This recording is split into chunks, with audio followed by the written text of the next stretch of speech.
नमस्कार, मेरा नाम अभिनय है और मैं पिछले 13 सालों से एसएससी के लिए पढ़ा रहा हूं और मैंने हमेशा सवालों की गांठें तोड़ने की जितनी कोशिश हो सकती है वो की है। आज जब मैं सीजीएल 2025 के एक बच्चे द्वारा भेजे हुए कुछ सवाल देख रहा था तो मुझे लगा कि क्यों ना इस पे एक वीडियो बनाना चाहिए। मैं हमेशा से एक बात कहता हूं कि अब मुझे डर नहीं किसी गुमराही का, हर रास्ता तुझ तक जाता है।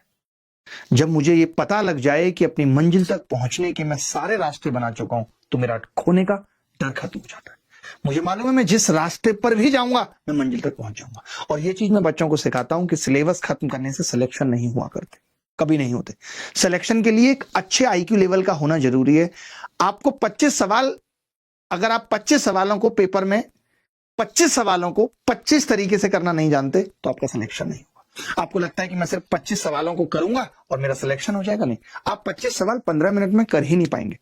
आपको मालूम होगा अभी सीपीओ ने 30 मिनट में 50 सवाल का चैलेंज किया है। उसके लिए आपको सब कुछ आना चाहिए। आपको कंसेप्चुअल ट्रिक्स आने चाहिए, आपको अप्रोक्सीमेशन मेथड आना चाहिए, आपको यूनिट डिजिट आनी चाहिए, आपको डिजिटल सम आना चाहिए। आप ये नहीं कह सकते कि आप हर एक सवाल को, चाहे वो सेम टाइप का है, एक ही तरीके से कर लेंगे। ये संभव ही नहीं है। मैं आपको ऐसे ही कुछ एग्जाम्पल दिखाता हूं और दावे के साथ कहता हूं कि आप आज की क्लास में बहुत कुछ सीख के जाएंगे। तो बिना किसी देरी के शुरू करते हैं।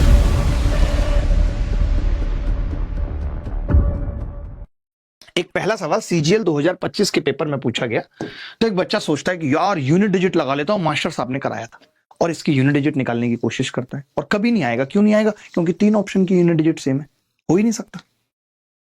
लेकिन आपको लगता नहीं यार डिजिटल सम से हर सवाल खत्म हो जाता है। तो मैं बात करता हूं डिजिटल सम की कि चलो भाई ठीक है, हम इस सवाल पे डिजिटल सम लगा के देख लेते हैं। कैसे? डिजिटल सम में हम जानते हैं डिजिटल सम का मतलब होता है सम ऑफ डिजिट, कि आप जो क्वेश्चन में दिया हुआ है उसका सम ऑफ डिजिट निकाल लीजिए और जो ऑप्शन है वो इक्वल होना चाहिए, क्योंकि बेसिकली सम ऑफ डिजिट क्या है? 9 से भाग करने पे रिमाइंडर है। तो जो क्वेश्चन का रिमाइंडर होगा वही ऑप्शन का होगा। तो इसका डिजिटल सम निकालते हैं। आपने देखा कि यार 7 और 2 9, तो इसका डिजिटल सम तो 0 हो गया। ये 1 की क्यूब है तो डिजिटल सम 1 हो गया। ये 9 तो हट जाएगा, 2 की क्यूब होगी तो -8 हो जाएगा डिजिटल सम। 6 और 4 10 और 2 12 का मतलब 3 हो जाएगा डिजिटल सम। तो मैंने देखा कि ये आ रहा है जी -4। अब माइनस हमने क्यों रखा है? अगर हम प्लस करना चाहते तो 9 जोड़ देते।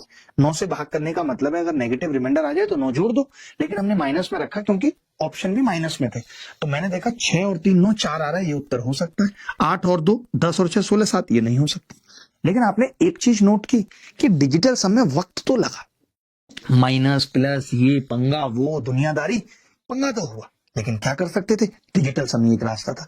बट आप अगर ये सोचने लग जाए यहीं पे कि यार मैं हर सवाल में डिजिटल सम लगाऊंगा, तो संभव नहीं है। जैसे मैंने सेम सवाल सीजीएल 2025 में आया हुआ उठा लिया और अब आप कह रहे हैं कि नहीं नहीं मैं तो डिजिटल सम लगाऊंगा, तो मैं कहूंगा आप बेवकूफ है, यहां नहीं लगाना डिजिटल सम। क्यों नहीं लगाना? क्योंकि यहां मैं देख रहा हूं सबका यूनिट डिजिट अलग अलग है। यूनिट डिजिट देखते ही पता लग जाता है और डिजिटल सम निकालना पड़ता है। ऑप्शन में यूनिट डिजिट देखते पता चल रहा है दोनों 0 1, तो निकाल देते हैं सवाल का। आपने कहा कि जी एक तो ये संख्या बहुत बड़ी है तो इसका यूनिट डिजिट आएगा 981 का मतलब 9 है, इसका 0 है, इसका -9 है और इसका 8 और 8 है, इसका 8 है +8।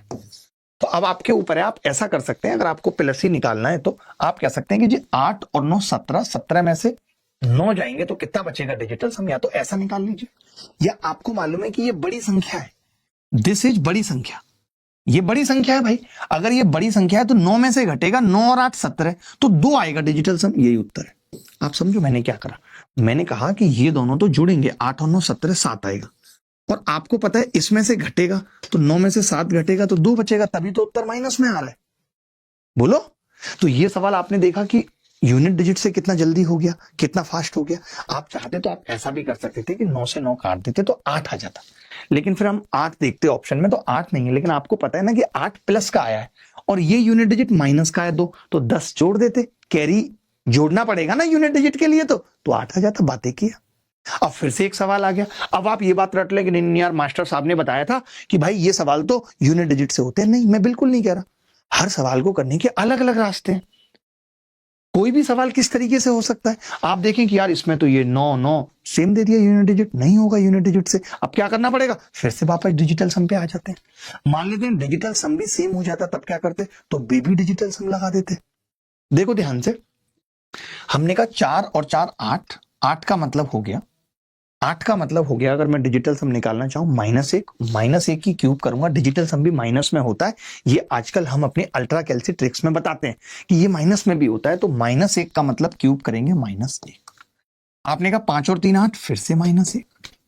आपने कहा 5 और 3 8, फिर से -1 +1 हो गया। आपने कहा 9 हट गया, 5 और 1 6 आ गया। तो मैंने कहा 1 से 1 कट गया, 6 में से 1 गया, 5 आ रहा है। आप अगर चाहते हैं कि मैं माइनस में निकालना चाहूं डिजिटल सम, क्योंकि ऑप्शन माइनस में, तो वापस 9 घटा दीजिए, कोई बुराई थोड़ी है। माइनस को प्लस करना हो तो 9 जोड़ दीजिए, माइनस करना हो 9 घटा दीजिए, यानी -4 वाला उत्तर होगा। हमने देखा 8 और 1 9 और 9 6 और 5 11, ये उत्तर नहीं होगा, ये उत्तर नहीं होगा, ये नहीं होगा, तो यही होगा। चाहो तो चेक कर लो, 9 हटा दो, 6 और 2 8 5 13 4 आ रहा माइनस का, यही उत्तर है। तो यहां से आपको एक बात समझ आई कि हर सवाल, चाहे भले ही वो देखने में एक जैसा है, का तरीका एक नहीं हो सकता। हो सकता है सेम टाइप के सवाल में डिजिटल सम लग रहा हो सकता है सेम टाइप के सवाल में यूनिट डिजिट लग रही हो। जबकि ये जो सवाल थे, मैं हमेशा कहता हूं कि आप प्रायोरिटी दीजिए यूनिट डिजिट को। यूनिट डिजिट से सवाल ज्यादा आसान होते हैं। यूनिट डिजिट देखते ही पता लग जाती है।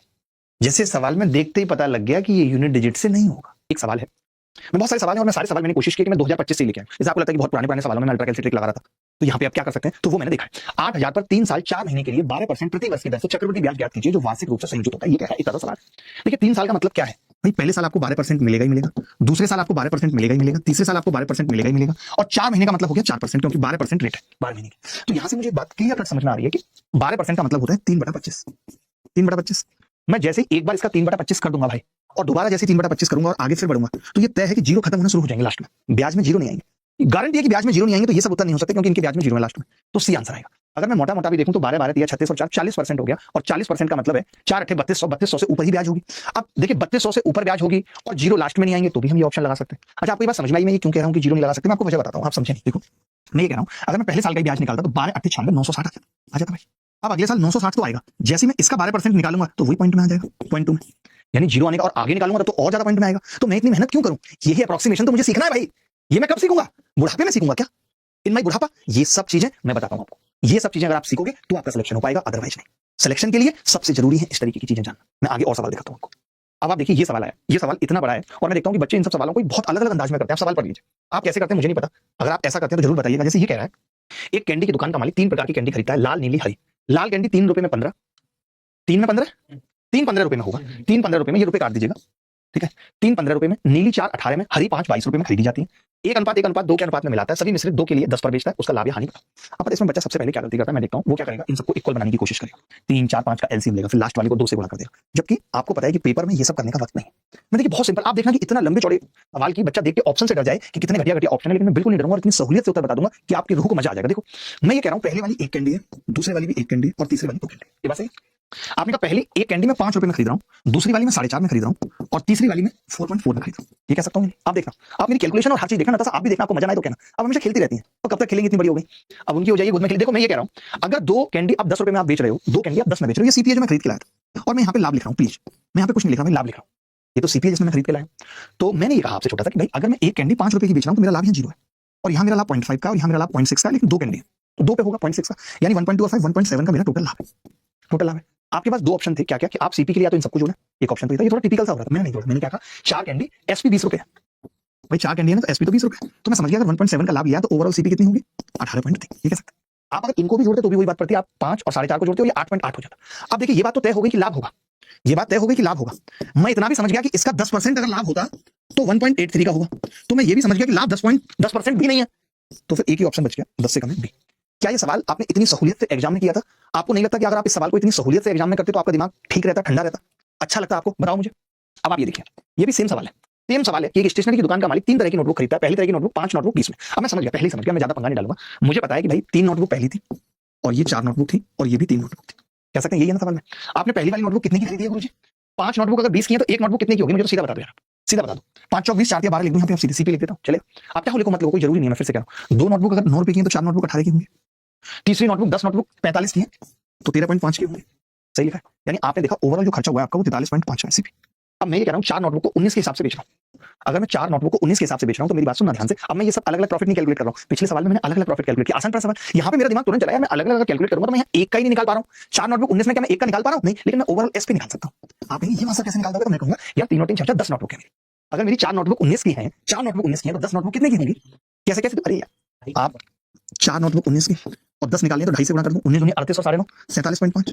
तो मैंने ये देखा कि 43.5 पे जो लाभ है वो 4 रुपए का है भाई, 4 रुपए का है, 4 रुपए का है। ये बात तो तय हो गई कि 10% होता तो 4.35 होता, 10% से बड़ा है। उत्तर 10% से क्या है? छोटा है। अगर एक बात बताओ भाई, अगर 10% होता तो 4.35 होता, हमारा तो 4 है, 10% से छोटा है, छोटा है तो फिर लाभ है, एक ही उत्तर है। आप देखो मैं फिर से आपको एक ही बात बताने की कोशिश कर रहा हूं। आज आपने देखा मेरा लॉजिक क्या पढ़ने का, आपने देखा सेम सवाल मैंने कहा सेम सवाल लेकिन तरीके अलग, डेटा डिसाइड कर रहा है। ये कैसे आता है? प्रैक्टिस से देखते ही पता लग जाएगा। मैं बता रहा हूं आपको, अगली बार आएगा आप समझ जाएंगे। यहां पे आप देख रहे हो कि मैं अलग से लाभ निकाल रहा था, यहां पे मैं अलग से लाभ निकाल रहा था। आसान पड़ रहा था क्योंकि 2 रुपए की 10 तो 1 की 5, बड़ा सिंपल पड़ रहा था, कुछ करना ही नहीं पड़ रहा था। यहां पे सीपी निकालना मुश्किल हो रहा था तो मैंने यहां पे एसपी और लाभ निकाल दिया। यहां पे सीपी आसान थी और एसपी भी आसान थी, लाभ निकालना मुश्किल